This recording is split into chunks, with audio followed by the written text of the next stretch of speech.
o que lo hagan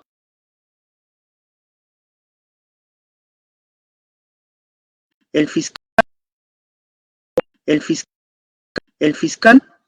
Se pueden dar con intervención de la policía o se pueden dirigir dentro del despacho fiscal. Si las diligencias se solicitan con apoyo de la policía, es porque necesitamos el apoyo de la policía en casos de diligencias como por ejemplo pericias, grafotécnica, pericias físicas, pericias balísticas, pesaje de droga, donde necesariamente el apoyo de la policía es esencial. Sin embargo, diligencias preliminares de investigaciones como casos de omisión familiar, lesiones, hurto, donde no tenemos mucha mayor complejidad de la investigación, lo podemos llevar simplemente en el despacho fiscal. Asimismo, el plazo determinado no puede exceder de los 120 días de diligencias preliminares. Una vez que estas diligencias se hayan llevado a cabo, con lo cual el fiscal va a tener que tomar la decisión entre poder formalizar la investigación preparatoria e iniciar la etapa de investigación preparatoria, o si no reúnen los requisitos establecidos, tendría que no proceder a formalizar la investigación preparatoria, lo que vendría a ser un archivo de dicha investigación. Entonces, si verificamos la calificación que hace el fiscal, conforme lo establece el artículo 334 del Código Procesal Penal al 336, donde el fiscal tiene la opción de no formalizar la investigación preparatoria, que vendría a ser un archivo, tiene la opción de formalizar la investigación preparatoria, emitir alguna reserva provisional.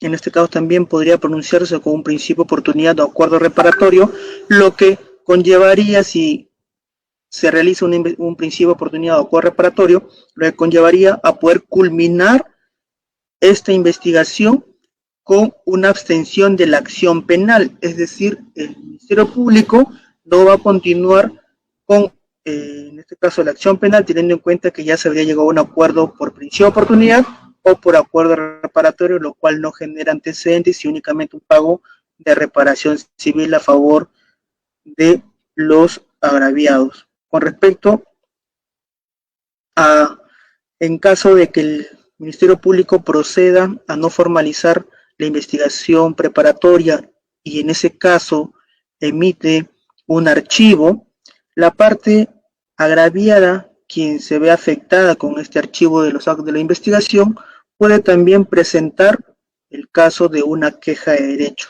el cual se va a presentar y se va a elevar ante el fiscal superior, el mismo que tendrá que decidir si confirma en este caso el archivo planteado por el fiscal o si solicita la ampliación de la investigación a efectos que pueda investigar más el fiscal, y en este caso es el derecho que se le asiste a los agraviados que no estén de acuerdo con el archivo de la investigación.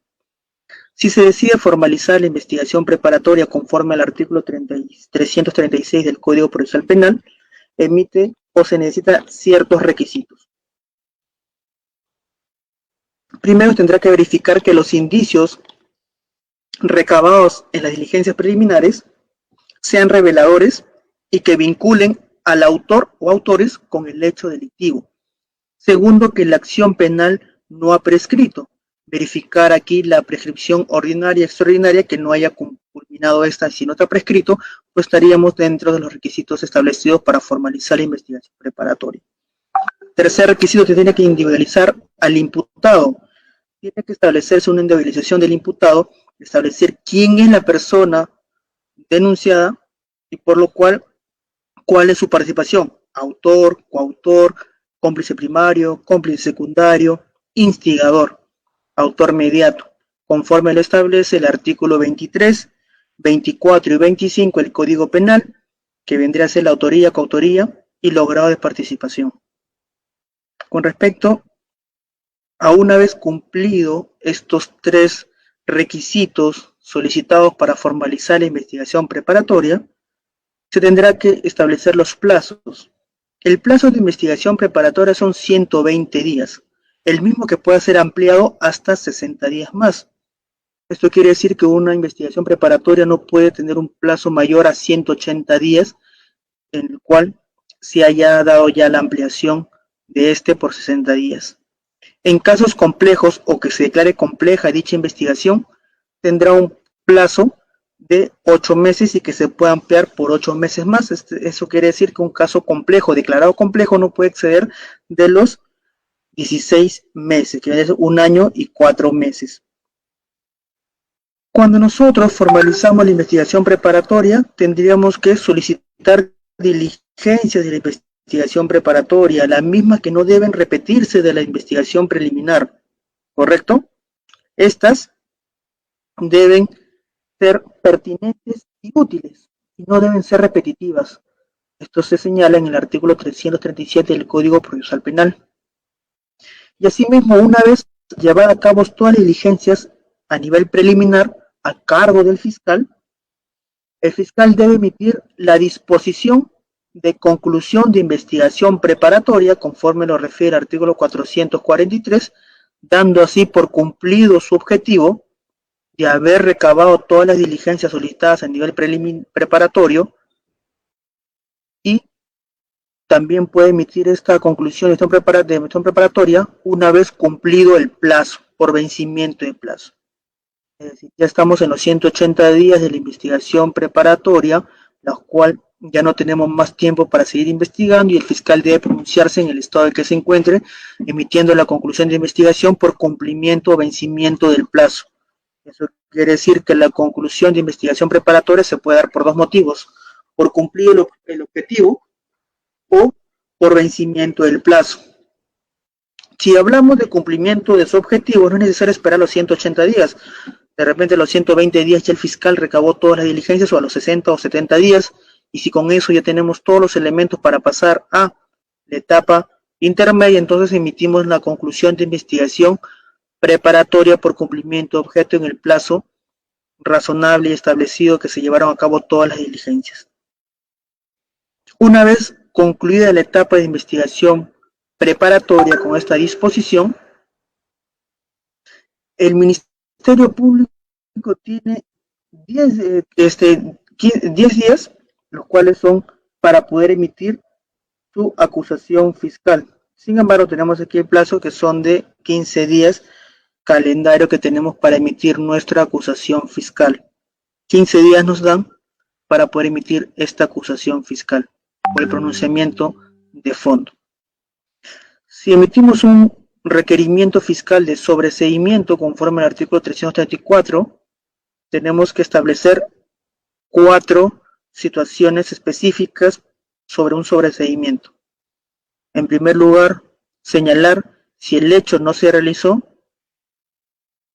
Otro supuesto es que no se le puede atribuir al imputado dicho delito, que el delito no es típico, o que hay insuficiencia de elementos de convicción. Por esos 4 supuestos el fiscal puede solicitar el requerimiento de sobreseimiento. Sin embargo, si presenta un requerimiento acusatorio, conforme al artículo 349 del Código Penal, va a señalar, en primer lugar, que se logró identificar al imputado, la identificación plena del acusado, los hechos que se le atribuyen al acusado, cuáles son los elementos de convicción que se convertirán en prueba posteriormente, que van a acompañar la imputación contra el acusado. También cuál es la participación del acusado, como lo habíamos mencionado, si es autor, coautor, autor mediato, cómplice primario, cómplice secundario, instigador, cualquiera de estas figuras de autoría y participación que esté inmerso el acusado. Cuáles son las circunstancias modificatorias de la responsabilidad penal, si tenemos alguna clase si el imputado tiene entre 18 a 21 años, estamos hablando de una responsabilidad restringida, lo cual modifica su situación con respecto a la sanción que podría recibir. La tipificación del hecho y pena, es decir, la subsunción del hecho atribuido en el tipo penal que le corresponda. Esa es la tipificación del hecho y la pena. Si el señor sustrajo bienes del poder de la víctima sin violencia y sin amenaza, en horas de la noche será un delito de hurto agravado, ¿de acuerdo? Durante la noche. primer párrafo del 186 del Código Penal, con una pena no menor de 3 ni mayor de 6 años. Esa es la subsunción o tipificación del hecho al delito que le corresponde y la pena. Asimismo, ¿cuáles son los medios de pruebas ofrecidos? Las testimoniales de la agraviada, de algún testigo, del efectivo interviniente, documentos ofrecidos, el acta de registro personal, el acta de intervención, son medios de prueba que van a ser ofrecidos y actuados a nivel de juicio oral. Asimismo, se podrá señalar de forma alternativa un señalamiento o circunstancia de algún hecho. Y asimismo, la indicación de la subsistencia de medida de coerción, si es que el imputado o el acusado se encuentra con una medida de coerción personal como prisión preventiva, comparecencia con restricciones o una comparecencia simple. Eso va a variar de acuerdo al delito y de acuerdo a la situación jurídica del imputado, si se encuentra en libertad o con prisión preventiva. Y asimismo se tendrá la notificación de la acusación a los otros sujetos procesales, objeciones y pedidos que se puedan realizar, conforme lo señala el artículo 350 del Código Penal, que le da en un plazo de 10 días, se pone la acusación se le comunica a las partes para que en un plazo de 10 días puedan observar la acusación, puedan deducir algún medio de defensa técnica, puedan pedir el sobreseimiento, solicitan la instalación de la aplicación de un criterio de oportunidad o ofrecer alguna prueba, así como presentar documentos, objetar o pedir incremento de la reparación civil en caso de los agraviados o el actor civil constituido, o proponer los hechos que aceptan y otros acuerdos sobre los medios de prueba. En este caso, acá hay objeciones y pedidos que puedan hacer tanto el actor civil como el imputado. Ejemplo, observar la acusación, el imputado. Deducir medios de defensa técnica, el imputado. ¿Cuáles son los medios técnicos, los medios de defensa técnicos que conocemos? Cuestión prejuicio, cuestión previa y las excepciones. Asimismo, pedir el sobreseimiento también por parte del imputado. Instar, mejor dicho, la aplicación de un criterio de oportunidad, el imputado. Ofrecer prueba tanto el imputado como el actor civil, presentación de documentos tanto del actor civil como el imputado, objetar o pedir incremento de la reparación civil, vendría a ser tanto el imputado que va a objetar y el actor civil que va a pedir incremento de la reparación civil. Proponer los hechos que aceptan y otros acuerdos sobre los medios de prueba. Esto quiere decir si el imputado acepta los hechos imputados o va a haber algún acuerdo que podamos llegar en esta instancia.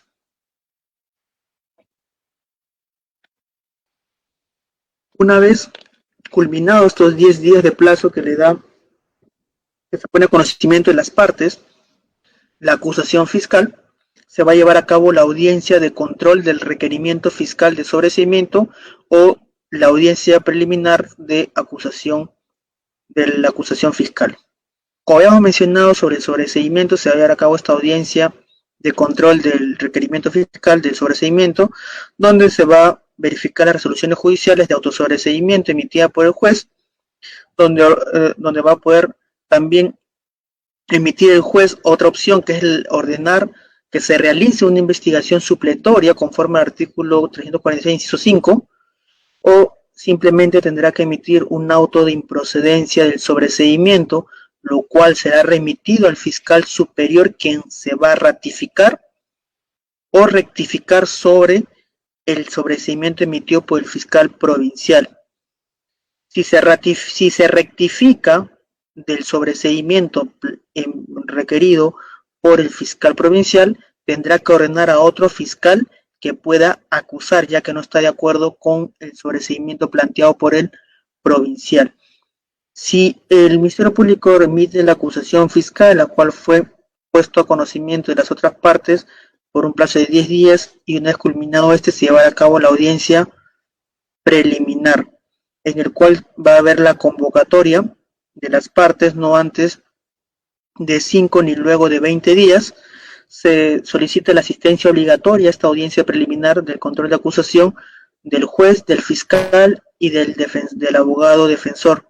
El desarrollo de esta audiencia en este caso control de acusación, es sobre, se le da el uso de la palabra a todas las partes, iniciando por el fiscal, quien va a realizar su acusación, se va a realizar el debate sobre la procedencia y la admisibilidad de las cuestiones planteadas, se va a verificar las actuaciones solo de prueba anticipada y entrega de documentos de las partes, el juez va a emitir la resolución, la cual puede ser en diferentes sentidos. La primera de ellas son diferentes supuestos. La devolución que realice el juez de la acusación defectuosa, que puede encontrar, segundo supuesto, que puede emitir un auto sobre medios de defensa técnica, así mismo como puede emitir un auto de sobreseimiento de oficio o a pedido, en este caso, del imputado. Asimismo también puede emitir la resolución de admisión de medios de prueba y la especificación de objeto de testimoniales. ¿Correcto? En este caso, va a haber también las especificaciones del objeto de testimoniales y peritajes, el pronunciamiento sobre convicciones probatorias que se puedan dar entre las partes, la resolución sobre prueba anticipada y finalmente va a emitir la resolución del auto de enjuiciamiento, la cual contiene tanto el nombre del imputado y del agraviado del delito o delitos acusados, la calificación legal y tipificaciones alternativas que se le puedan dar a la acusación, los medios de prueba admitidos y convenciones probatorias, las cuales se va a tener que presentar o se va a tener que mencionar las partes constituidas, así como emitir o señalar las medidas de coerción que se encuentra el imputado. Si está con comparecencia con restricciones o se encuentra con prisión preventiva, las mismas que se va el acto de enjuiciamiento, el juez de investigación preparatoria que dirige, en este caso, la etapa intermedia, va a emitir el auto de citación de juicio oral, ¿de acuerdo?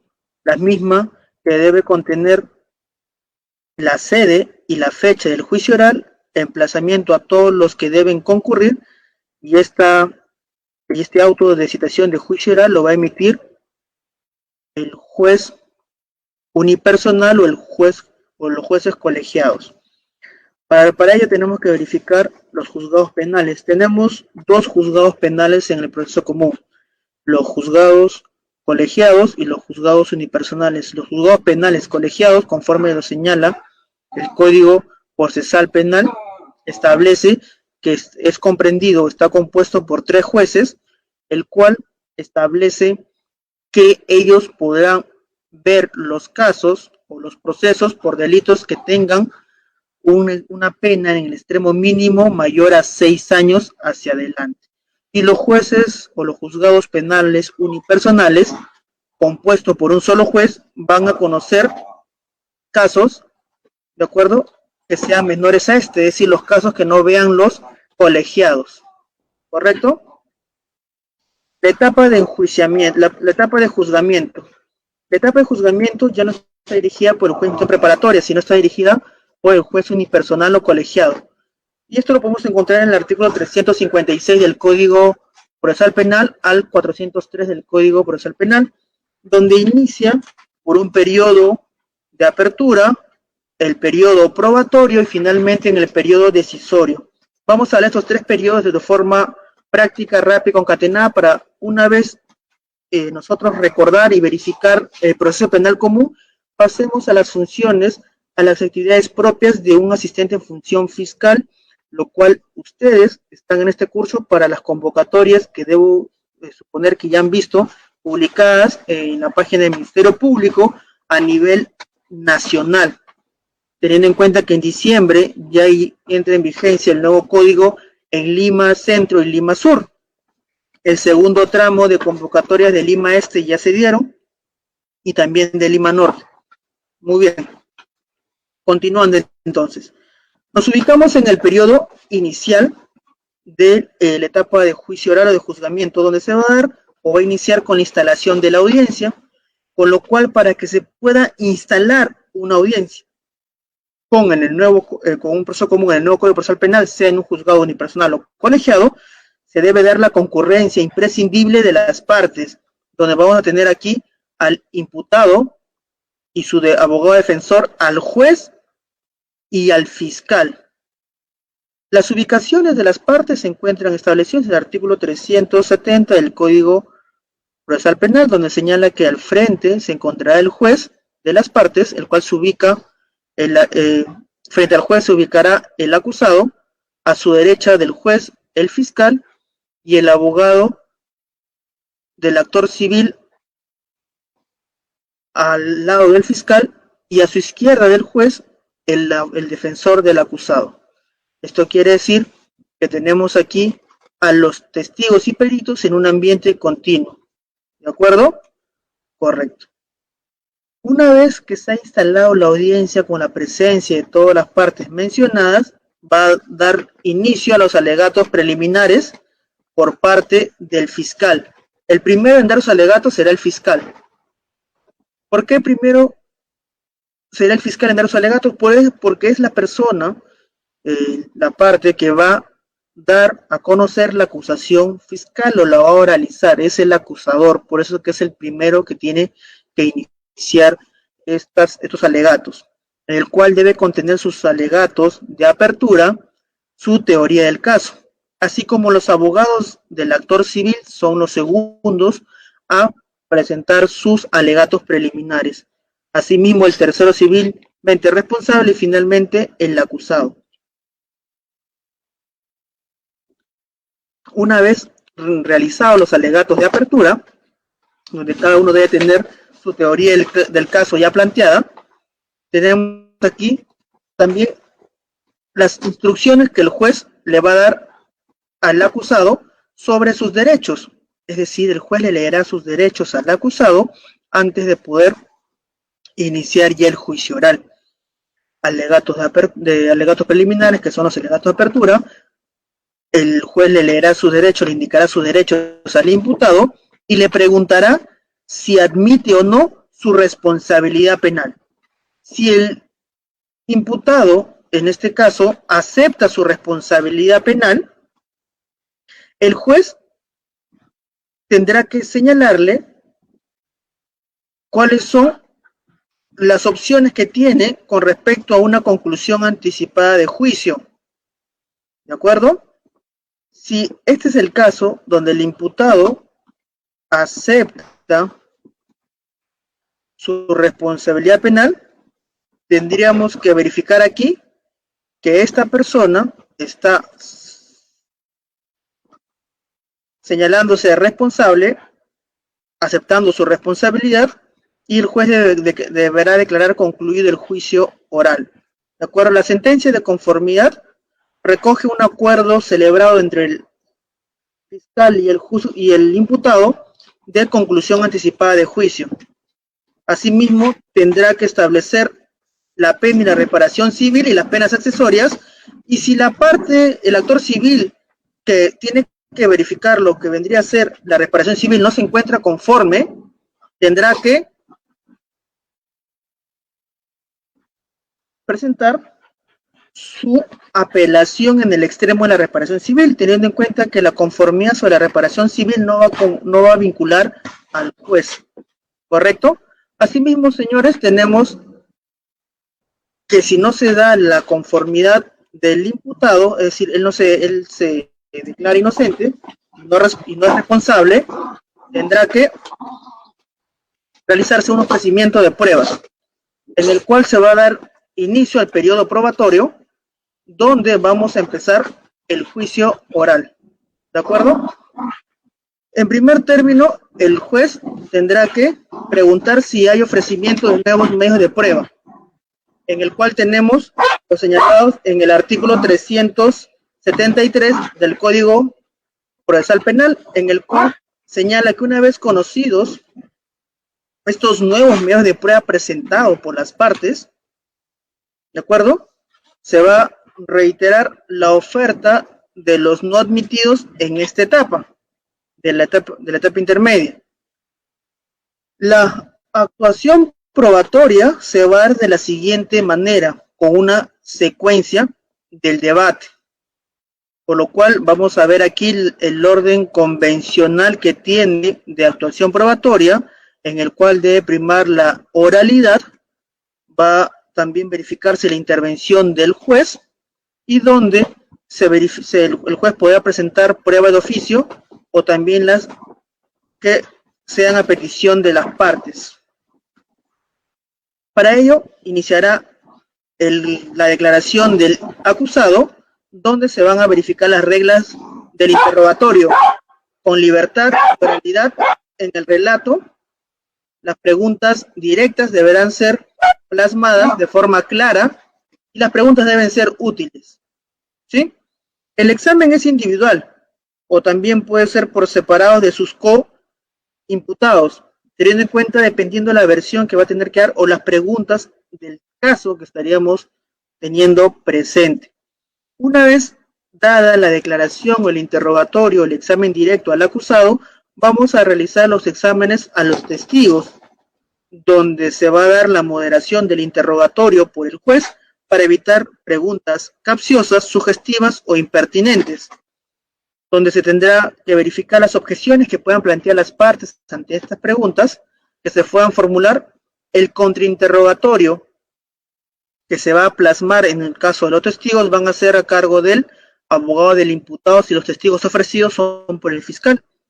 Y caso a la inversa, si los testigos son ofrecidos por el abogado defensor, tendrán que ingresar al contrainterrogatorio por parte del fiscal.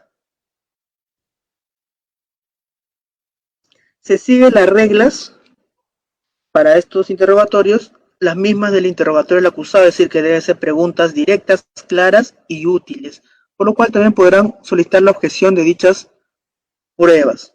De dichas preguntas podrán presentar objeciones. Ejemplo claro, cuando una persona hace una pregunta impertinente sobre hechos que no versa la investigación, el abogado defensor, si el fiscal ha hecho una pregunta impertinente, tendrá que presentar una objeción. Objeción, señor juez, pregunta impertinente, tendrá que fundamentar por qué motivo es una pregunta impertinente y el juez tendrá que verificar si da lugar o no a dicha objeción. Si da lugar a dicha objeción, el fiscal tendrá que reformular su pregunta o hacer otra pregunta. El examen que se lleva a cabo a los peritos, tenemos lo que establece el artículo 378, donde van a realizar una exposición sobre el dictamen pericial que han realizado, se va a dar una exhibición y preguntas sobre autenticidad del dictamen que se presenta, se va a verificar las explicaciones sobre las operaciones realizadas para ese examen pericial o para esa pericia, dictamen pericial que se ha realizado, donde tenemos que nosotros preguntar al perito sobre su acreditación, acreditar a nuestro perito. El Ministerio Público lo que va a hacer es acreditar a su perito, presentándole como una persona que tiene experiencia, que tiene una especialidad y que no es el primer caso que ha peritado, sino que tiene distintos casos, algunos emblemáticos, donde ha emitido dictamen pericial, y ello va a verse en estas audiencias de juicio oral donde se realice el debate probatorio. ¿De acuerdo?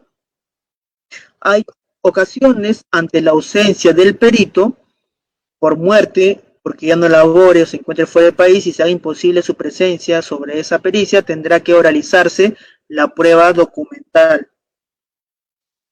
Una vez culminado todo el periodo probatorio, debate, de juicio oral, vamos a pasar a la última etapa, que es el periodo decisorio, etapa final del juicio oral. Esto concluye con los alegatos finales presentados por las partes. Y continuamos con el correlativo de los alegatos. ¿Quién inicia el alegato de clausura o alegatos finales conforme al artículo 386 del Código Procesal Penal? Pues inicia los alegatos de clausura del fiscal, porque él es el acusador y él inicia con esta alegato de clausura. Continuando con los alegatos del abogado defensor del actor civil, los alegatos del abogado defensor del tercero civil, y finalmente los alegatos del abogado defensor del acusado, que puede ser defensa privada o defensa pública, y culminando todas estas intervenciones de alegato de clausura con la autodefensa del acusado, el mismo que podrá tener la oportunidad de decir algo en su defensa si lo cree necesario, agregar algo que ya dijo su abogado o simplemente confirmar lo señalado por su abogado. Asimismo, si estamos ante un juzgado colegiado, se va a realizar la deliberación del colegiado, compuesto por 3 jueces. Se produce en sesión secreta, no procede utilizar pruebas distintas a la legítimamente incorporadas en el juicio, se va a tener que realizar una valoración probatoria según la sana crítica, la lógica y las máximas de la experiencia, y así como los conocimientos científicos que tengan los juzgadores. ¿De acuerdo? Con respecto a los plazos para la deliberación, en casos simples el plazo máximo es de 2 días, posible suspensión hasta por 3 días por enfermedad del juez.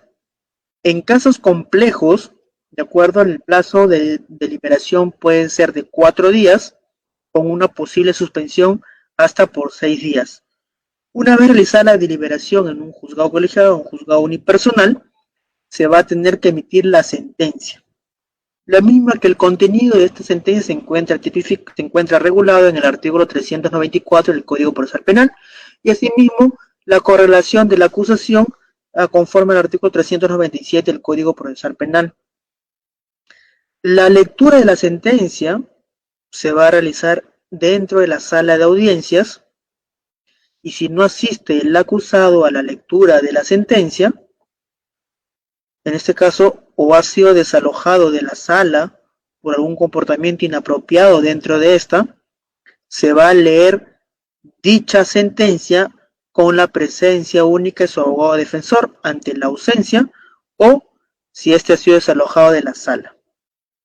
La sentencia se puede dar de 2 formas, una sentencia condenatoria y una sentencia absolutoria. Con respecto a la sentencia condenatoria, se tiene que fijar las penas y las medidas de seguridad pertinentes. Indica la pena alternativa a la privación de libertad y las obligaciones del condenado. Asimismo, no puede modificarse la calificación jurídica del hecho objeto de la acusación o de su ampliatoria, salvo que el juez haya cumplido con advertir dicha posibilidad durante el juicio. Si no ha sido así, no podrá modificar dicha calificación jurídica del hecho o de su ampliatoria. Si el juez emite una sentencia absolutoria, va a disponer la libertad inmediata del acusado, el cese de las medidas de coerción, si es comparecencia con restricciones, la restitución de objetos no sujetos a comiso, la anulación de antecedentes policiales y judiciales que se le habría generado, teniendo en cuenta si son antecedentes penales, es porque tiene un proceso penal, antecedentes judiciales porque tiene ingresos al penal por prisión preventiva, entonces el juez va a emitir o va a mencionar la anulación de estos antecedentes generados por este proceso penal. Asimismo, tendrá que disponer la libertad y levantamiento de medidas de coerción que proceden, aunque la sentencia aún no esté firme, es decir, que haya sido apelado por el fiscal a cargo de esta acusación. Con respecto a los análisis comparativos que he hecho sobre el Código Procesal Penal y el Código de Procedimientos Penales, tenemos aquí un análisis realizado sobre estos 2 códigos, en el cual ya está por terminar su ciclo el Código de Procedimientos Penales del 40 en diciembre, tanto en Lima Centro como en Lima Sur, que son los 2 únicos distritos judiciales o fiscales a nivel nacional que se encuentra vigente aún el Código de Procedimientos Penales del 40. Ya a nivel nacional en su 98% se encuentra vigente ya el Código Procesal Penal 2004. Vamos a hacer este análisis comparativo rápidamente antes de pasar al tema de fondo sobre el manual de redacción de documentos propios de la actividad fiscal, y también le voy a a dar una reseña básica de estrategias que ustedes pueden llevar a cabo sobre las funciones del asistente de función fiscal. ¿Cuáles son sus funciones? ¿Cuáles son las atribuciones? ¿Qué es lo que ustedes van a realizar dentro de la Fiscalía una vez que formen parte del Ministerio Público al postular y al ser ganador de estas convocatorias que se están presentando? Muy bien, vamos a hablar del modelo mixto que establece el Código de Procedimientos Penales del 40, con predominio del inquisitivo. Sin embargo, en el Código del 2004, el Código Procesal Penal, tenemos un modelo acusatorio. En el Código de Procedimiento del 40 tenemos la acumulación de funciones en el órgano jurisdiccional. Es decir, el juez tiene aquí a cargo la etapa de instrucción, en este caso, y emitir la sentencia, cuando en el Código de Procesal Penal 2004 hablamos de una separación de funciones entre distintos organismos del Estado. En el Código del 40 prevalece la escritura, en cambio en el Código de 2004 lo que prevalece es la oralidad y la prueba se produce en juicio. En el 40 tenemos que la actividad probatoria es restringida, sin inmediación, ya que el juez no está en esta inmediación con las partes, y la oralidad de los medios de prueba, sino son solamente documentales y el juez únicamente los va a leer. Con respecto al Código del 2004, tenemos una actividad probatoria que se basa en principios de inmediación, oralidad y posibilidad de contradicción, porque va a poder entrar los sujetos de prueba que vendrían a ser las personas que estén, el imputado, los agraviados y los testigos, en un interrogatorio, en un contrainterrogatorio, posibilidad de poder entrar en contradicción por los abogados y el fiscal que van a hacer sus preguntas. Con respecto al Código 40, hablamos del predominio de un sistema de actas. Todo se basaba en actas de audiencia. Sin embargo, el Código del 2004 habla sobre un sistema de audiencias durante todo el proceso, incluso en las impugnaciones. Todo es mediante audiencia. Audiencia de prisión preventiva, audiencia de control de acusación, audiencia de control de plazo, audiencia de, en este caso, de juicio oral. Lo que predomina son las audiencias. El Código del 40 hablaba sobre una repetición de diligencias, es decir, las diligencias que se llevaban a cabo a nivel preliminar eran repetidas en la etapa de instrucción. ¿Qué pasaba? Yo como fiscalía investigaba a nivel preliminar las diligencias, declaración del imputado, declaración del agraviado de los testigos, y presentaba mi denuncia penal ante el juez instructor. Se daba la autoapertura de instrucción, o se iniciaba la instrucción, y solicitaba diligencias a nivel de instrucción como declaración del imputado, declaración del testigo, declaración del agraviado. Es decir, se repetían las diligencias realizadas a nivel preliminar a nivel de etapa de instrucción. En cambio, con el nuevo Código Procesal Penal 2004, las diligencias llevadas a cabo a nivel preliminar no se van a repetir o no se van a solicitar nuevamente a nivel de etapa preparatoria. ¿Correcto? Muy bien. En el 40, en el Código del 40, hablábamos sobre una detención que era la regla general. Es decir, lo común antes era que la persona esté detenida para que se pueda llevar a cabo el proceso.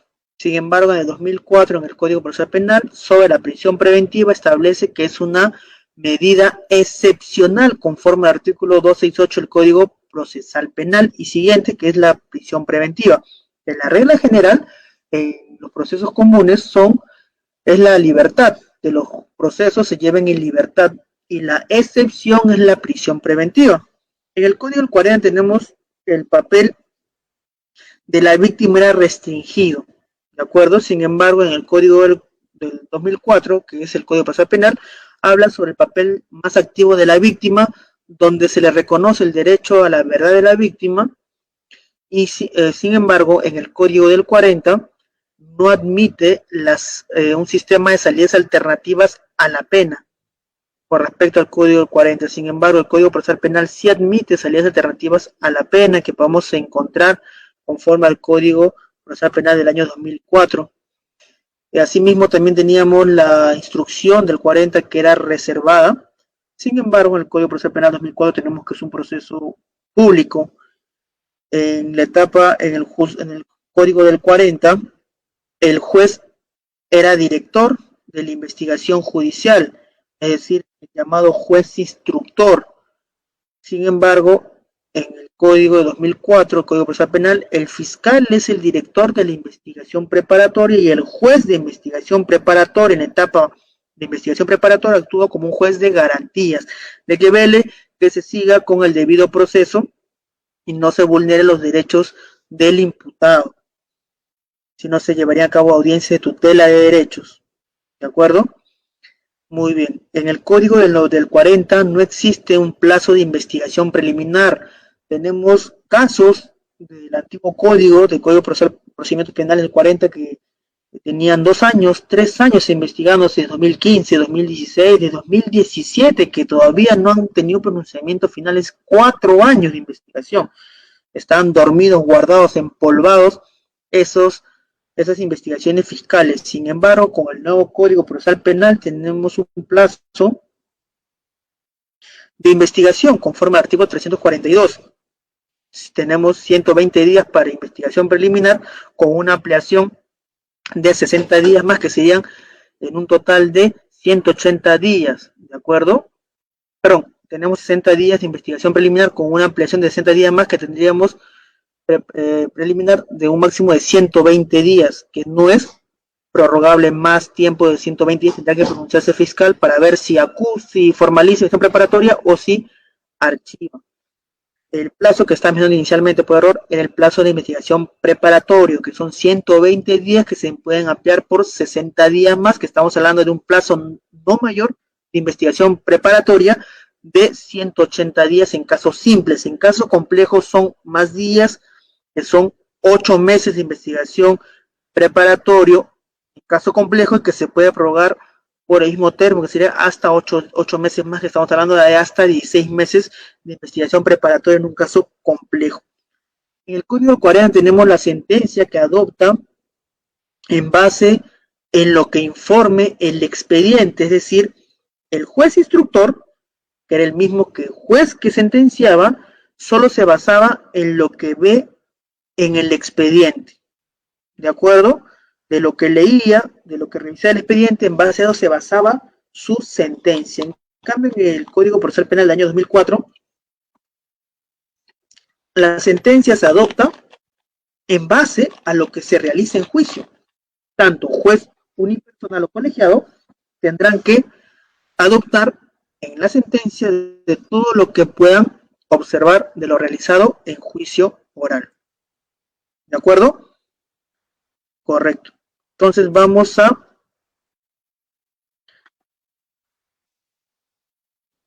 hablar sobre el manual de redacción de documentos propios de la actividad fiscal. Este manual no lo podrán ustedes adquirir de cualquier forma. Este manual únicamente se nos entrega a personal propio de la Fiscalía, ¿de acuerdo?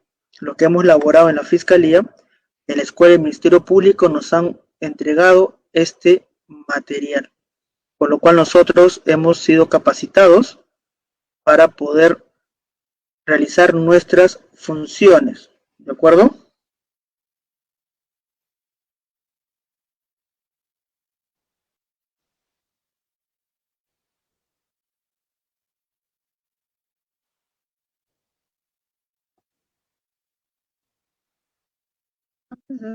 Chicos, voy a mencionarles lo que le estaba señalando sobre lo que vendría a ser cuáles son las funciones que tiene el asistente de función fiscal dentro del Ministerio Público.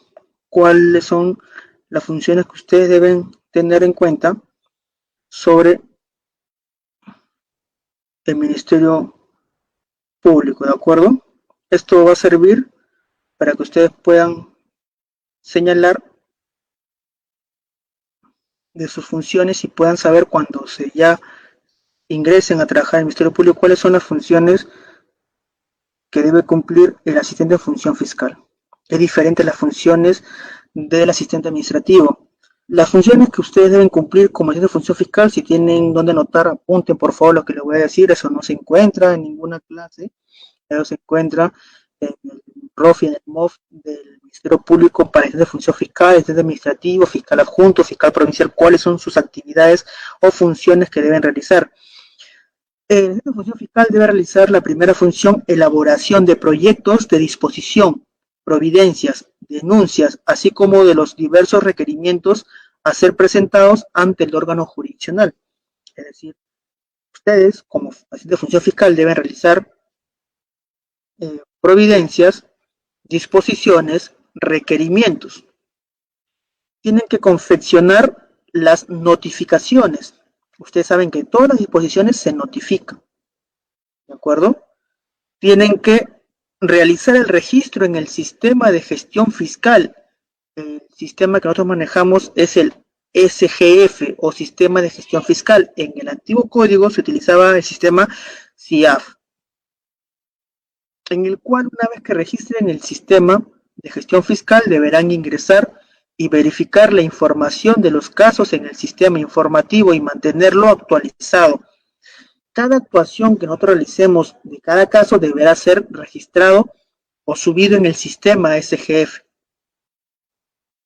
Asimismo, tendrán que conformar, organizar, custodiar, foliar y clasificar, según su estado, las carpetas fiscales, los cuadernos de los fiscales y anexos que se requieran, ¿de acuerdo? Y así como los cuadernos formados por cada carpeta fiscal.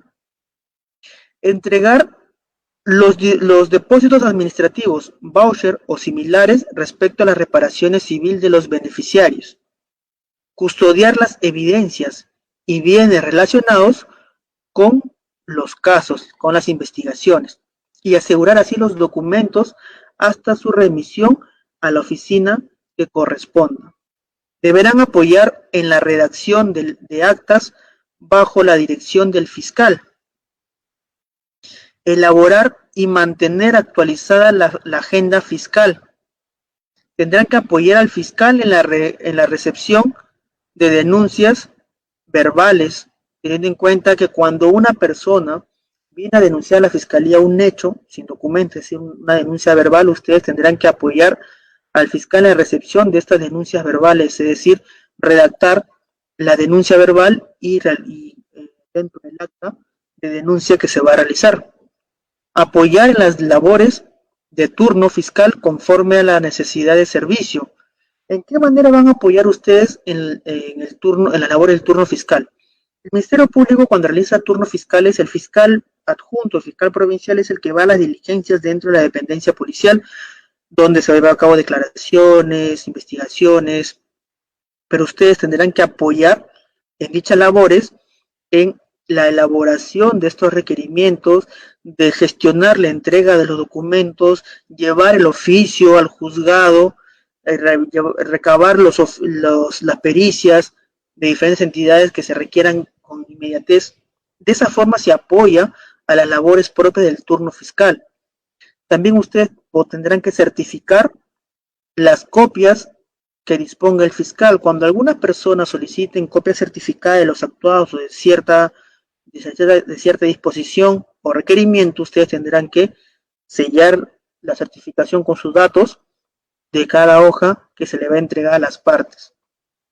Otras actividades también encomendadas por el fiscal dentro de las labores propias de la actividad fiscal. No van ustedes a realizar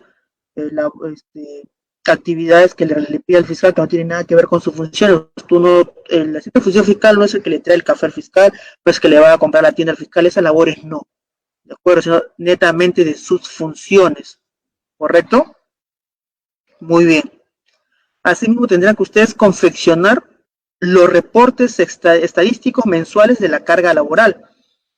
Ustedes tendrán que realizar esta confección de los reportes estadísticos, verificar cada mes, con cada fin de mes, se extrae del sistema SGF la carga laboral que tiene cada fiscalía y cada fiscal.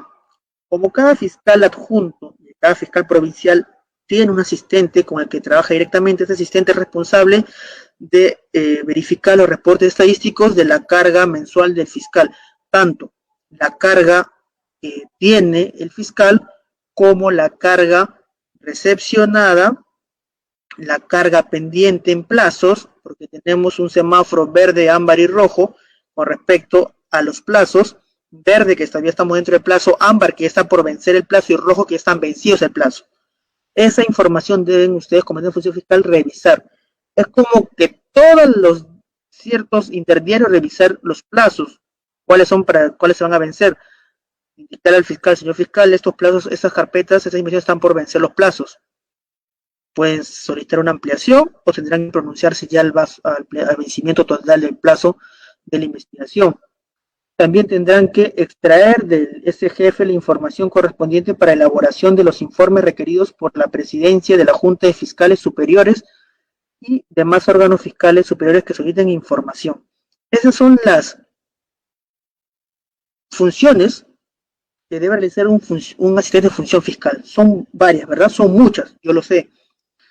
Son casi las mismas que tiene el fiscal adjunto, con la diferencia que el fiscal adjunto es responsable de esta carga y es quien va a llevar a cabo todas las diligencias a nivel judicial dentro de la fiscalía, y ustedes también tendrán que apoyar en diferentes diligencias cuando hablemos del apoyo en otras actividades que disponga el fiscal, por ejemplo, la redacción que ustedes realicen sobre las declaraciones testimoniales o de agraviados que ustedes puedan apoyar al fiscal.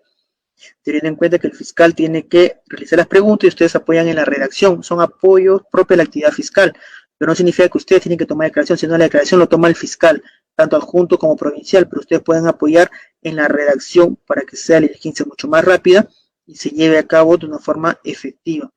Entonces, chicos, estas son las funciones que deben ustedes tener en cuenta cuando quieran postular a asistente de función fiscal en las convocatorias que están vigentes ahora en la página del Ministerio Público. Tienen que ustedes saber que esto es lo que van a hacer una vez que ingresen. Es un poco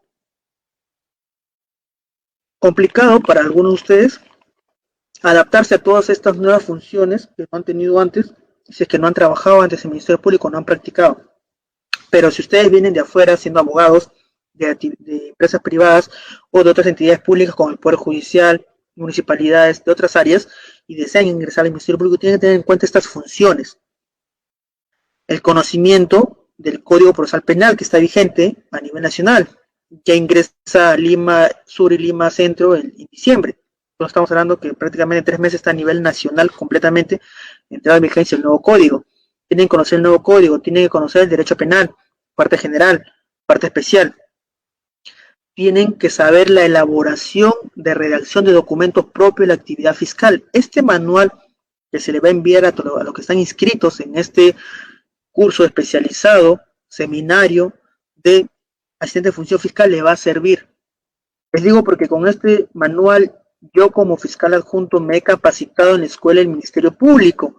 Como si ustedes pueden ver aquí, le da todo el ABC de documentos propios de la actividad fiscal, y ustedes me dirán, pero aquí no me dice cómo hacer un documento, es decir, cómo elaborar una disposición, cómo elaborar un requerimiento. Pues, si soy sincero, este es un manual completo, porque no solo te dice cómo se deben hacer las cosas, sino te da formatos. Desde la página 61 a la 100, ustedes desde el anexo 4 tendrán formatos de disposiciones, formatos de requerimiento. Entonces, este material es completo. Son 100 hojas, correcto, pero las 100 hojas no son contenido textual. Desde la página 61 a la 100 estamos hablando que son formatos. Con estos formatos ustedes pueden empezar ya a redactar disposiciones. Aquí tienen solamente que completar. La parte jurídica ya está plasmado. Ustedes pueden ver los datos de identificación. Número de carpeta, nombre completo del imputado, nombre completo del agraviado, delito atribuido, número de disposición fiscal, fecha y lugar. La justificación normativa que corresponde para cada disposición y para cada requerimiento. Ya no tienen que buscarla en el Código Procesal, ya está escrito, está plasmado, tienen que copiarlo textualmente como se encuentra. Luego viene la narración de los hechos. Ustedes tienen que narrar los hechos que se habrían realizado. tienen que hacer un análisis probatorio, ¿de acuerdo? Y finalmente la tipificación del delito, cuál es el delito que corresponde de acuerdo a la subsunción que han hecho ustedes del hecho al tipo penal que corresponde. En el análisis de la subsunción, el análisis de la falta de necesidad de la pena, estamos hablando de un principio de oportunidad, el análisis del acuerdo reparatorio, el análisis de la imposición del pago de la reparación civil, cuáles son las reglas de conducta que se le va a imponer, la decisión, que ya está plasmado, simplemente copian, y finalmente los datos del fiscal, que esto va con un sello. Estos datos de identificación fiscal que ven ustedes acá, nombre del fiscal, despacho fiscal y firma, esto se complementa con el sello del fiscal, que está su nombre y su despacho, y finalmente solo su rúbrica, su firma del fiscal. Entonces esa parte de datos de identificación, el fiscal lo pone con su sello que está completo. Entonces, chicos, este manual de redacción que se le va a brindar es algo completo, ¿correcto? No tienen que buscar en internet sus formatos, pedirle a su amigo que trabaja en la fiscalía, pásame tu modelo, no. No se trabaja con modelos, se trabaja con formatos. Estos formatos son genéricos para cualquier tipo de casos. Tenemos todos los formatos que ustedes se puedan utilizar en la fiscalía. Formato de disposición de no formalizar investigación preparatoria y abstención del ejercicio de la acción penal, es un archivo. Así tenemos también el formato de disposición de formalización y continuación de la investigación preparatoria. Esta disposición es que ustedes van a formalizar la investigación preparatoria, van a pasar a la primera etapa penal. Tenemos, como les dije a un inicio, los datos de identificación que se completan, la justificación normativa que ya está plasmada, que ni siquiera tienen que copiar. Ojo, no tienen que buscar, ya está aquí plasmada y tienen que copiarla, nada más. Los hechos que se tienen que narrar, el tipo penal que le corresponde a los hechos, la decisión por la cual ustedes están formalizando la investigación preparatoria, y finalmente las diligencias que ustedes van a disponer.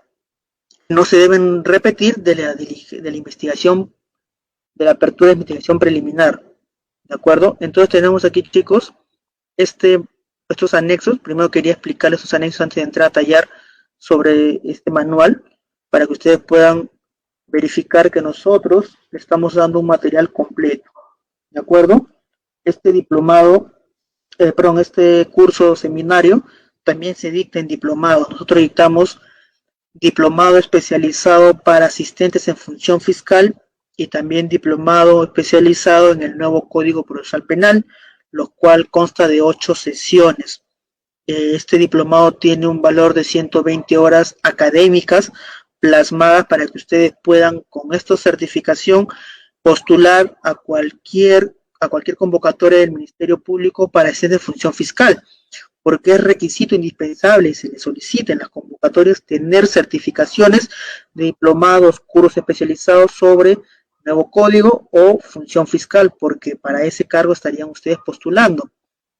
Tenemos convocatoria CAS, pero siempre por ahí no falta alguna convocatoria 728 que se pueda dar de alguna persona que esté jubilada o ya no se encuentre con nosotros, que pueda dejar libre esa plaza de 728 y sea lanzada a concurso, que es muy poco actualmente las convocatorias 728, sino las que más están sobresaliendo son las convocatorias CAS, ¿de acuerdo? Entonces, chicos, en este caso tienen ustedes aquí desde la página 61 a la 100 todos los formatos. Vamos a regresar a la página de primer capítulo, que vendría a ser el diagnóstico, la redacción de documentos propios de la actividad fiscal. No se preocupen, solo es como un manual completo, es como fuera un libro. Tenemos desde la página 17 a la 55, ¿sí? Todo lo que vendría a ser la información del manual. Ahí son como 40 páginas que ustedes tienen que revisar y leer. A partir de la página 61 a la 100 son formatos de las diferentes disposiciones y requerimientos que ustedes van a tener que realizar. Vamos a hablar sobre los diagnósticos de la redacción de documentos propios de la actividad fiscal.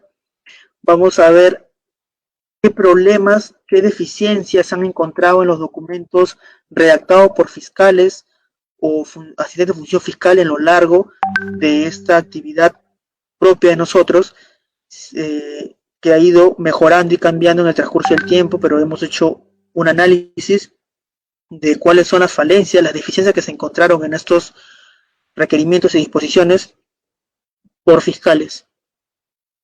La primera problemática que se presenta son las fundamentaciones extensas, redundantes y potencialmente confusas que realizan los fiscales en sus disposiciones. ¿Cuál es el problema, chicos, con estas disposiciones y requerimientos extensos?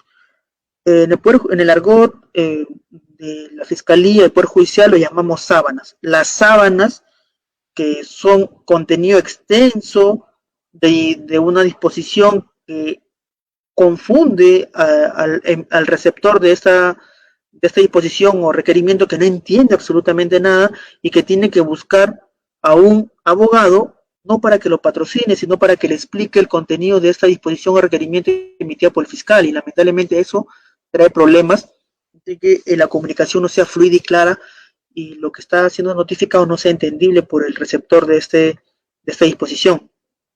El lenguaje usado en estas disposiciones o requerimientos son muy técnicos legalmente y no comprensibles por el público en general.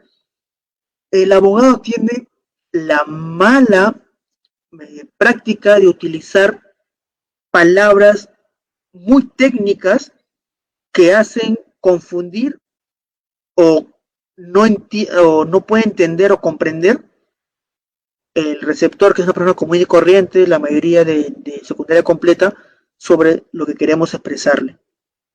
No tenemos que utilizar tecnicismos, ni palabras rimbombantes, ni frases en latín cuando podemos utilizar el español, palabras claras, comunes, que las personas puedan entender. La estructura seguida por nuestras disposiciones y requerimientos no es la mejor. ¿Por qué? Lo que les decía, está basada en modelos producidos por otros fiscales y su estructura argumentativa no está concatenada con criterios lógicos. Tú quieres hacer una prisión preventiva de robo agravado, tú tienes un modelo de prisión preventiva de homicidio, tu amigo que trabaja en provincia, en Lima, en el Callao, en Lima Este o en Lima Norte, tiene un modelo de prisión preventiva de homicidio simple, tú se lo pides, ¿de acuerdo? De robo agravado, perdón, tú le pides de robo agravado, comienzas a plasmar de su modelo de él a tu modelo, armar copia y pega, ¿de acuerdo? Hacer tu Frankenstein. Y es una cosa, copias otra cosa, y esa clase de estructura no guarda lógica. Porque tú estás copiando un modelo que es diferente a un modelo tuyo, adaptándolo, con lo cual se forma algo incomprensible. Muchas veces estás dejando información o texto de tu caso de homicidio cuando lo que estás viendo es robo agravado. Entonces el juez, cuando lee tu requerimiento, se da cuenta que es planchazo, es pura plancha, decía copiado otra cosa.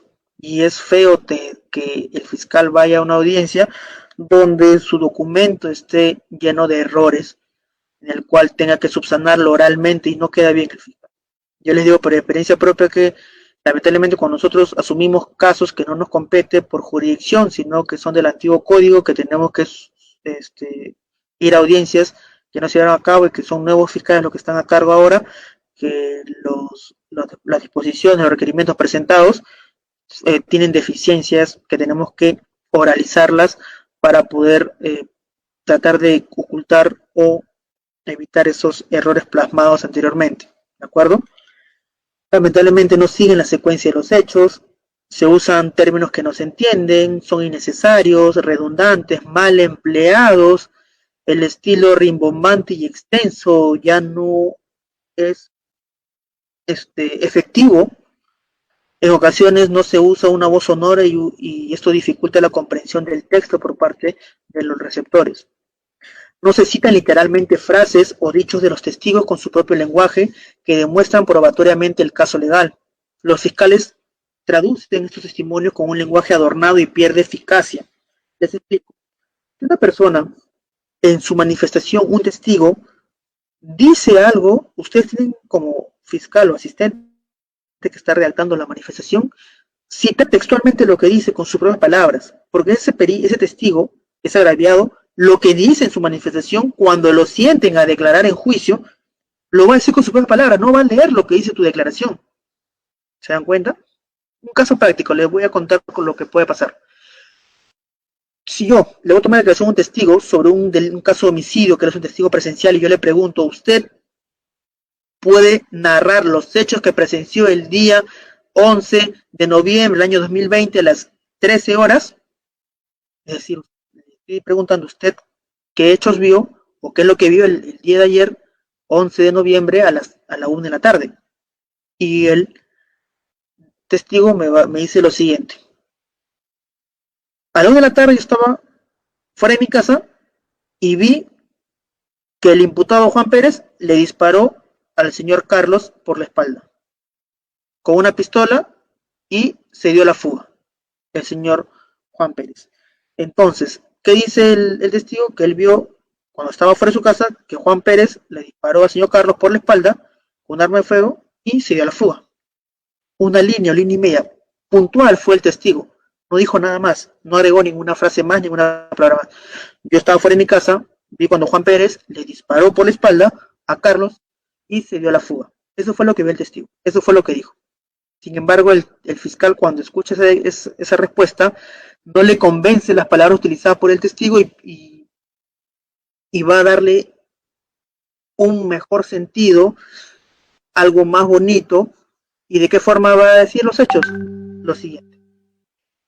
Yo me encontraba en el frontis de mi domicilio cuando de un momento sorpresivo viene la persona de Carlos caminando y detrás de él se encuentra el imputado Juan Pérez, el mismo que tenía en su poder un arma de fuego. Siguiéndolo sigilosamente por la espalda, realiza el disparo que le impacta en la espalda a Carlos, el mismo que cae al suelo. Una vez que cae al suelo, su víctima, Juan Pérez, te da la fuga raudamente. ¿Se dan cuenta la diferencia? Yo estoy dándole más, estoy dando términos más técnicos, frases que lo utilizaría alguien con mayor educación o alguien que se expresa mejor a que una persona común y corriente que está fuera de su casa y que vio un homicidio, fue testigo de un homicidio. ¿Se dan cuenta? Este fiscal tradujo lo que quiso decir el testigo, utilizando palabras diferentes, haciéndolo más largo la frase, los hechos más televisivos o de película, a lo que habría visto una persona como yo vi, que el señor Juan Pérez le disparó a Carlos por la espalda y se dio la fuga. Punto. Nada más, no dije absolutamente nada más. Sin embargo, el fiscal lo dijo de otra forma, más rimbombante, más amplio, más palabras, lo cual se ve 3, 4, 5 líneas de lo que habría observado el testigo. ¿Correcto? Otro problema que encontramos, no se revisa ni se edita el texto final. Esto genera que algunos errores no sean corregidos. ¿Qué pasa con la mayoría de nosotros, tanto fiscales como agentes de función fiscal?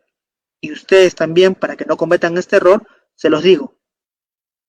No se les ocurra redactar un documento sin leerlo nuevamente. ¿De acuerdo? Ustedes, cuando redacten un documento, tienen que terminar de realizarlo y leer nuevamente el documento, porque solo al leerlo van a poder ustedes ver sus propios errores. ¿Cuáles propios errores? Faltas de ortografía, espacios innecesarios, el espacio innecesarios, los márgenes de la hoja, algún texto no resaltado, algunas palabras que debieron poner con mayúscula en cursiva tampoco resaltada. Todas esas ediciones y revisión del texto la podrán hacer en la segunda o tercera lectura de su documento fiscal, que sea una disposición, un requerimiento o una providencia. Las providencias por lo general son pequeñas, son concisas. Sin embargo, las disposiciones y los requerimientos es donde más necesitan su revisión, una o dos lecturas. ¿Por qué motivo? Pero, señor fiscal, el documento en mi computadora se puede corregir automáticamente. Yo utilizo Word de Microsoft Office, tengo corrector de texto. Si escribo mal, me autocorrige. Si está mal escrito, me sombrea en rojo. Claro, las personas que ustedes están trabajando en su casa, tienen su Word, te lo va a corregir. Pero los que trabajamos en las oficinas, o cuando vuelven a trabajar en las oficinas, nosotros en las oficinas, en las computadoras entregadas por el Ministerio Público para los trabajadores y personal fiscal y administrativo, no tienen el Office o el Microsoft Office descargado en las PCs. ¿Por qué motivo? Porque si ustedes quieren tener el Microsoft Office descargado en sus computadoras del trabajo, tienen que tener una licencia. La licencia cuesta, ¿de acuerdo? Y los que tienen licencias que no están originales estarían cometiendo un delito contra la propiedad intelectual, ¿de acuerdo? Por eso el Ministerio Público no puede comprarle una licencia a cada computadora de cada trabajador a nivel nacional porque sería más costoso y mucho más presupuesto para una herramienta que puede encontrarse otra de similar características de manera gratuita. ¿Y cuál fue esta herramienta alternativa que encontró el Ministerio Público de manera gratuita que se pueda trabajar en todas las computadoras a nivel nacional de personal fiscal y administrativo? Pues encontró este software utilizado ahora por el Ministerio Público del Open Office. ¿De acuerdo? El Ministerio Público usa actualmente este software, el Open Office, que es un Office en el cual es más rudimentario, no tiene ciertos botones o alternativas como el Microsoft Office, que es diferente, mucho más moderno. Este es más rudimentario, parece un Microsoft Office del 95, aproximadamente de esas características tan antiguas. También tiene una hoja de cálculo que reemplaza en este caso un Excel. También tiene una presentación de presentación de diapositivas que reemplaza a PowerPoint del OpenOffice y así.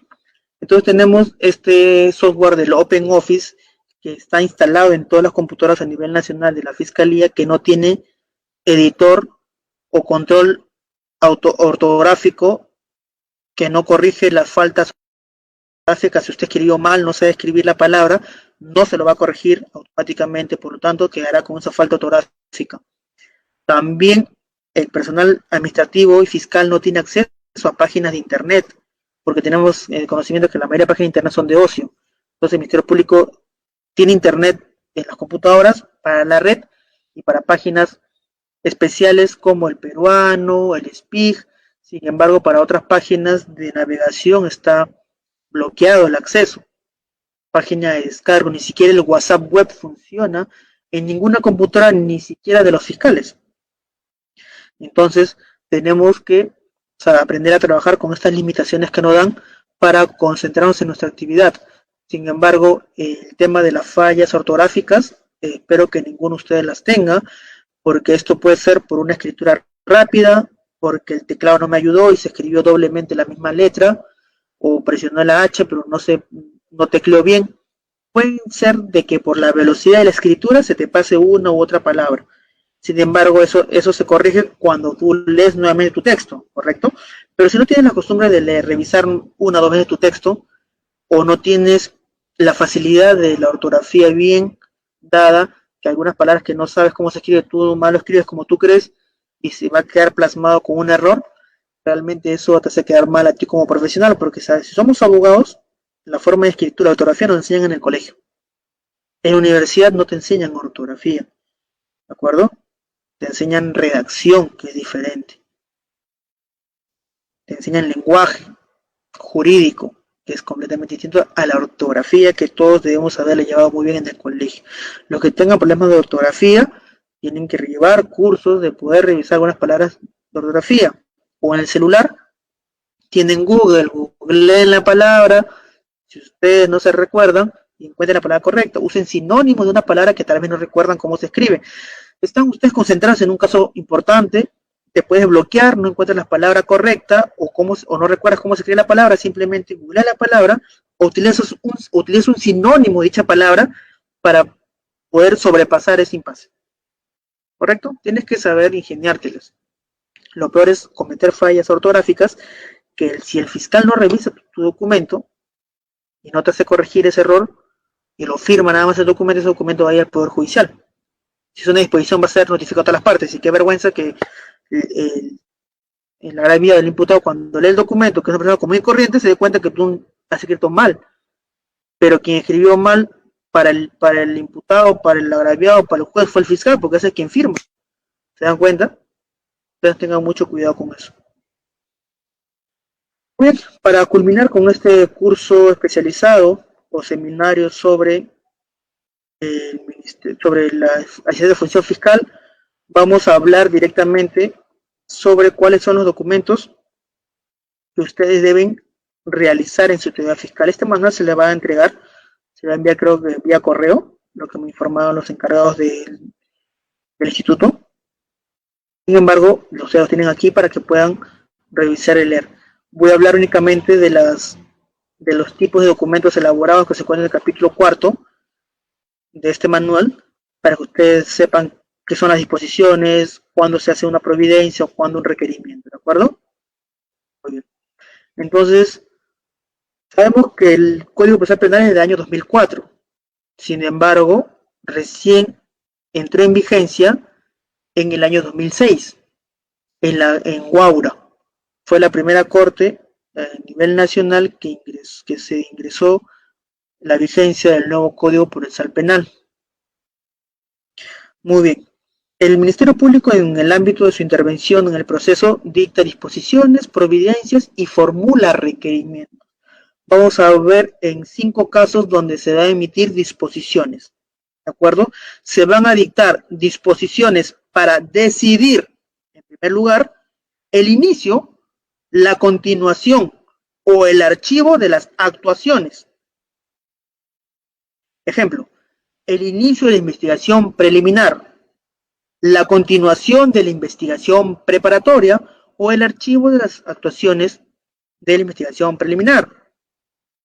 Disposición donde se va a decidir la conducción compulsiva del imputado, del testigo o un perito cuando pese estar válidamente notificado o debidamente notificado durante la investigación, no cumple esta persona, sea imputado, testigo o perito, asistir a las diligencias programadas de la investigación preparatoria o preliminar.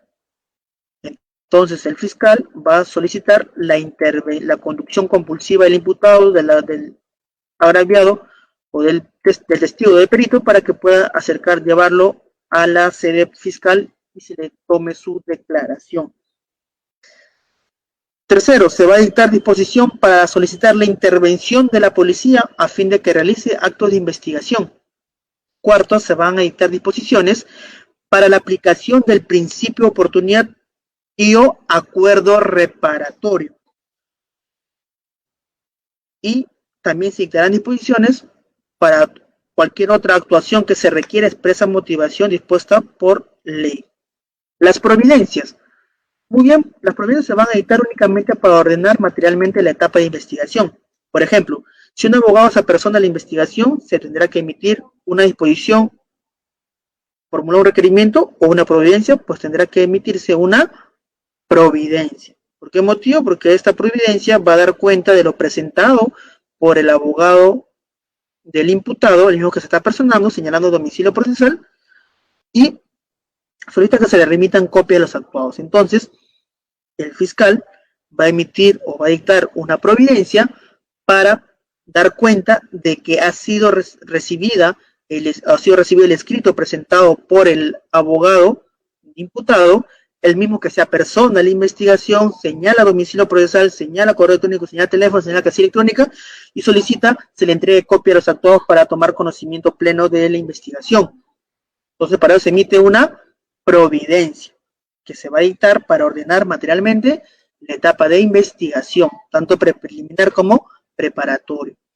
Muy bien, ahora cuando el fiscal formula requerimientos, pues el fiscal formula requerimientos cuando se tiene que dirigir a la autoridad judicial, solicitando a un acto procesal. ¿Cuáles son otros actos procesales que se pueden solicitar? Entonces, tendríamos la prisión preventiva, el requerimiento acusatorio, el requerimiento de sobreseimiento, el requerimiento de acusación de proceso inmediato, que es un proceso especial. En este caso, voy a hablar unos 5 o 3 minutos del proceso inmediato antes de culminar con esta intervención con respecto a estos temas. Entonces, tenemos aquí ya presentado para ustedes qué son disposiciones, qué son providencias y finalmente qué es cómo se formulan los requerimientos. Las disposiciones y los requerimientos es obligatorio que deben estar debidamente motivados, ¿de acuerdo? En los requerimientos, de ser el caso, se tienen que estar acompañados de elementos de convicción que lo justifiquen, por ejemplo, las prisiones preventivas, la acusación, la formulación de requerimiento de acusación fiscal, y en el marco del nuevo Código Procesal Penal, los principales documentos que escriben los fiscales provinciales en el decurso de su actividad profesional son los siguientes: formalización y continuación de investigación preparatoria, ampliación del plazo de investigación preparatoria, disposición que declara compleja la investigación, una disposición de inicio de aplicación del principio de oportunidad, la disposición de abstención fiscal que vendría a ser un archivo, el acto de acuerdo de beneficio y colaboración, acuerdo de procedimiento y colaboración eficaz, el acuerdo provisional de terminación anticipada que se va a llevar a cabo en un requerimiento de terminación anticipada a nivel judicial, el requerimiento de proceso inmediato, lo que les mencionaba, el requerimiento de sobreseimiento, el requerimiento de acusación y un requerimiento mixto donde se va a acusar y sobreseer a la vez. ¿De acuerdo? Entonces, chicos, ustedes verán que estos requerimientos y disposiciones son los más empleados por el fiscal. Voy a hablar unos 2 minutos sobre el tema de la del proceso inmediato para que ustedes puedan tener en cuenta dicho proceso especial que es muy usado actualmente, en el cual se encuentra establecido en el artículo 346 del Código Procesal Penal, en el cual nosotros vamos a verificar cuáles son los supuestos de aplicación del proceso inmediato. ¿De acuerdo? Muy bien. El artículo 446 del Código Procesal Penal establece el proceso inmediato, en el cual cuáles son sus supuestos de aplicación. El fiscal debe solicitar la incoación de proceso inmediato bajo responsabilidad cuando se presente alguno de los siguientes 4 supuestos. El primero de ellos es que el imputado ha sido sorprendido y detenido en flagrante delito, ¿de acuerdo? En cualquiera de los supuestos establecidos en el artículo 259 de los supuestos de flagrancia delictiva. Segundo supuesto, que el imputado haya confesado la comisión del delito, es decir, por confesión del imputado o aceptación de la responsabilidad del imputado en los términos del artículo 160 del Código Procesal Penal. Tercero, que los elementos de convicción acumulados durante las diligencias preliminares y previo interrogatorio del imputado sean evidentes por delito evidente. Entonces tenemos aquí los 3 primeros supuestos: delito flagrante, confesión del imputado y delito evidente. Cuarto supuesto, hablamos que en todos los delitos de omisión en estado familiar y conducción en estado de ebriedad, la única vía procesal en la cual van a ser tramitados es la de proceso inmediato. Entonces, chicos, ustedes no pueden tramitar a nivel judicial un delito de conducción en estado de ebriedad o de omisión familiar en un proceso común, porque no es la vía que corresponde, ¿de acuerdo? Y se puede plantear una excepción si ustedes lo realizan formalizando esta preparatoria, un proceso de un delito de conducción en sobriedad. El imputado te podría plantear aquí una excepción de acuerdo a la naturaleza de juicio, que no le correspondería la vía procedimental de proceso común, sino de proceso inmediato, ¿de acuerdo? Entonces el proceso inmediato se da bajo 4 supuestos. El último de ellos es que en todos los casos de omisión a la asistencia familiar y conducción en estado de ebriedad, la única vía procesal es la de proceso inmediato, ¿de acuerdo? Revisen el Código Procesal Penal, artículo 446 y siguiente del Código Procesal Penal, donde habla todo sobre proceso inmediato. Recuerden, el proceso inmediato solo tiene 2 etapas. incoación del proceso inmediato y juicio oral. Se suprime la investigación preparatoria y la etapa intermedia. Hay investigación preliminar, ¿de acuerdo? Incoación de proceso inmediato, que es una audiencia única. Una vez declarado procedente el proceso inmediato, se le da un plazo de 24 horas al fiscal que incoó el proceso inmediato para que presente requerimiento acusatorio formal escrito, y una vez que se haya remitido al juzgado de acción preparatoria la acusación fiscal, tendrá que elevarlo al juez unipersonal para que pueda señalar la fecha de juicio oral en un plazo no mayor a 48 horas. ¿Esto se respeta? Lamentablemente no. Como los juzgados unipersonales y colegiados están muy saturados actualmente con diligencias, audiencias, y están reprogramando las que no se llevaron en la pandemia, pues esto está demorando y dificultando un poco las audiencias. Yo presenté en enero y diciembre incoaciones de proceso inmediatos por omisión familiar, y recién me están programando para los primeros días de octubre. Tengo audiencias de incoación de proceso inmediato. ¿Cuántos meses han pasado? Obviamente la pandemia ha retrasado estas audiencias, las cuales han sido reprogramadas y otras recién han sido programadas. ¿Se dan cuenta cuántos meses han pasado? Ya va a ser casi un año. Entonces son casi 8 meses desde que yo presenté la incoación de proceso inmediato. Imagínense lo que hemos presentado recién en esta pandemia, este proceso inmediato, para cuándo lo estarán programando. Entonces tienen que tener eso ustedes presentes en el momento que trabajen en la fiscalía. Entonces, chicos, con esta última información termino mi presentación con ustedes. También mencionarles que ha salido una nueva ley para los que trabajan o quieran trabajar en el Ministerio Público. Ha salido una nueva ley en el cual el peruano ha sido publicada el día 6 de septiembre, el domingo pasado. El texto único ordenado de la ley 30.364, ley para prevenir, sancionar y erradicar la violencia contra las mujeres integrantes del grupo familiar. Ha sido derogado el artículo 122b del Código Penal sobre la violencia familiar. Revisen en el peruano este decreto supremo número 004-2020, en el cual ha derogado el artículo 122b del Código Penal, en el cual lo ha dispuesto en sus disposiciones complementarias y derogatorias. Y primera, derogación de los artículos 122a y 122b del Código Procesal, del Código Penal, derogando estos dos artículos del Código Penal. Segundo, la derogación de la ley 26.260 de la Ley de Protección frente a Violencia Familiar, derogándose así esta ley, ¿de acuerdo? Entonces, chicos, también han sido modificados el artículo 242 del Código Procesal Penal, el artículo 242 de los supuestos de prueba anticipada, el artículo 124b, la determinación de la lesión psicológica. Por eso se han modificado estos artículos del Código Penal, del Código Procesal Penal. Revisen esta ley, que es nueva, que es del 6 de septiembre del año 2020.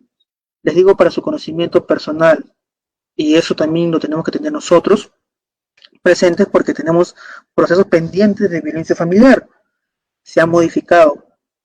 Yo también tengo que preparar un nuevo material, porque el día lunes inicia un diplomado de familia y del diplomado de violencia familiar que yo lo dicto con este instituto y deje, por lo cual tengo que cambiar toda la información de violencia familiar, porque tengo que adecuarla a la nueva ley que ha salido, y hacer un cuadro comparativo de lo que teníamos con la ley 30.364 hasta antes del día 6 de septiembre y lo que tiene ahora la ley, analizarlo a fondo, revisar y presentar este material para los chicos del diplomado de violencia familiar tengan lo último y actualizado.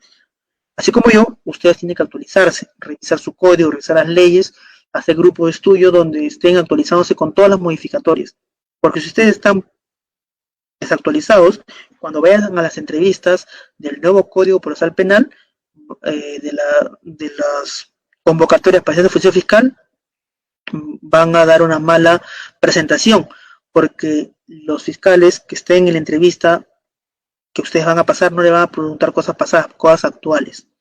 Si ustedes tienen conocimiento de la modificación de la ley de violencia familiar, y ustedes ni siquiera se enteraron, ¿se dan cuenta?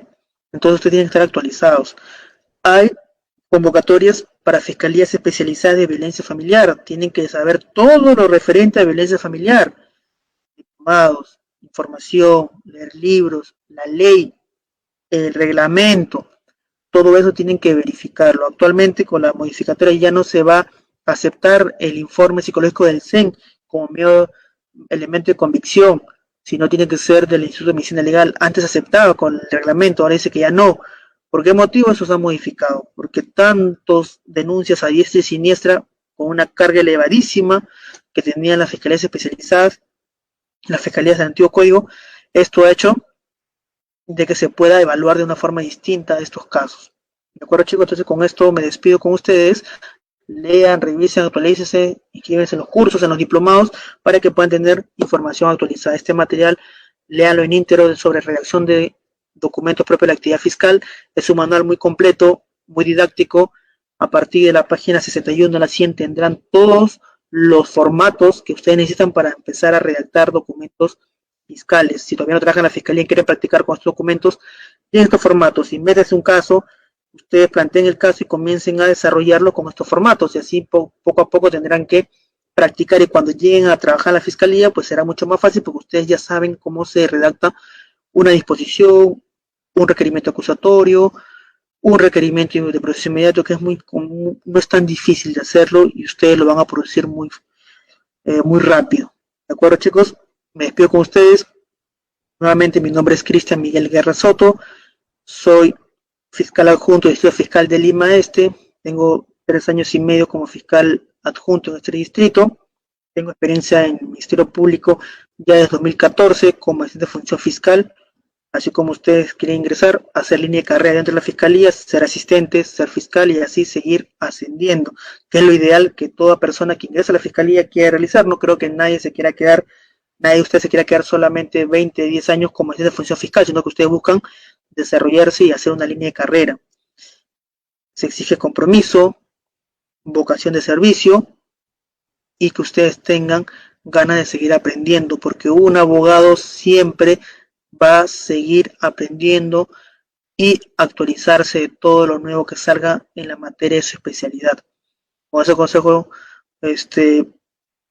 a todos los que están escuchando este curso especializado, me despido hasta una nueva oportunidad y si se van a inscribir en los cursos que dictamos, en los diplomados que dictamos de asistente de función fiscal o nuevo código procesal penal, así como los diplomados de familia y de violencia familiar, yo dicto esos 4 diplomados, así como el otro profesor Marco León, que también está dando la clase del nuevo Código Procesal Penal y de Ciencia de Función Fiscal, para que ustedes tengan la mejor formación, tanto teoría y práctica, y con casos prácticos de la propia actividad fiscal, casos reales que yo veo a diario en la fiscalía, que lo pueda plantear en cada supuesto de teoría, que ustedes puedan analizar y comprender rápidamente lo que se les da.